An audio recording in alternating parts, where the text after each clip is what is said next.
Hey guys, welcome to my channel what I eat in a reception. তো আমাকে কেমন লাগছে জানিও। তো আমরা আগের পার্টে দেখেইছো তোমরা যে আমরা স্টার্টার খেয়েছিলাম, কী কী করেছিল। তো মেন কোর্সে চলে এসেছি এবার একটুখানি ফটো ভিডিও নেওয়ার পর। তো মেন কোর্সে ফার্স্টেই দেখতেই পাচ্ছ প্লেট নিয়ে নিলাম।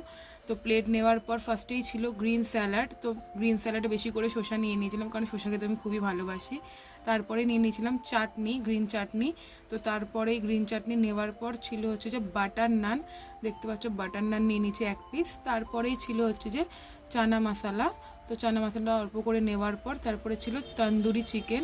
তো তন্দুরি চিকেন নেওয়ার পর এটা দিয়ে ভালো করে খাওয়ার পর তারপরে দেখতে পাচ্ছ করেছিল হচ্ছে যে রাইস অ্যান্ড ভেটকি মাছের পাতুরি। এই যে রাইস আর ভেটকি মাছের পাতুরি খাওয়ার পর পোলাও ছিল, পোলাও খাইনি আর।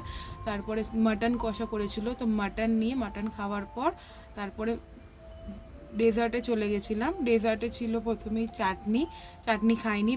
পাঁপড়ও খাইনি, কারণ এতটাই ফুল হয়ে গেছিলাম। সন্দেশ করেছিল, তো দুটো সন্দেশ নিয়েছিলাম। আর গোলাপ জামুন করেছিল, গোলাপ জামুনে একটা নিয়েছিলাম। তো ডেজার্ট খাওয়ার পর তারপরে করেছিল আইসক্রিম। আর আইসক্রিমে তো আমার ফেভারিট ওখানে ব্ল্যাক কারেন্ট ছিল, দেখতেই পাচ্ছি আমি ব্ল্যাক কারেন্ট নিয়ে নিয়েছি।